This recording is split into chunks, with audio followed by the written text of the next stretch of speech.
You didn't notice, did you? You didn't notice when you pretended to be asleep in the car just to have your mother carry you up to bed for the last time. You didn't notice when you ran to the door and yelled "Daddy's home" after work and he picked you up and spun you around for the last time. You didn't notice when the rain washed away your chalk drawings on the sidewalk and you never went back out there to color hopscotch again. You didn't notice that when you dried off after you danced in the rain and jumped in the puddles, you started caring about makeup and hair getting ruined and you never went back out. You didn't notice that you hung up those plastic play phones and never opened it again. You had a real one now and it was not a toy but an addiction. You didn't notice that you put on your shoes after playing in the ball pits and you never took them off again. You didn't notice when you ate ice cream for the last time without counting calories in your head. You didn't notice when you had your last fight with your sister about who got the passenger seat before you started arguing about who got to drive the car. You didn't notice when you stopped believing in Santa Claus as the magic of Christmas was replaced with material wish lists. You didn't notice when you stopped believing in a monster that lived under your bed as it started to come out in the reflection of your mirror. You didn't notice when you went to field day for the last time, when you got your last participation trophy, when you kicked your brother's seat during a road trip for the last time,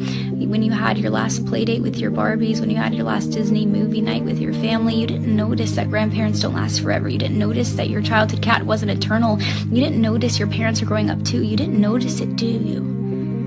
You didn't notice that you grew up, but you notice it now, don't you? You notice it every time you look in the mirror and you were shocked because your reflection doesn't look familiar. You look older, you look tired, you look like it's been centuries since you let your imagination run wild. You look like you don't even remember what it's like to be a child, and you notice that every time you look back at pictures and you notice how you were at the age that little you was always wishing for, and you notice how you never thought you would make it this far. Adulthood was as fantasy as the games you would play, but here you are, and you notice it now, don't you? The time goes by too fast.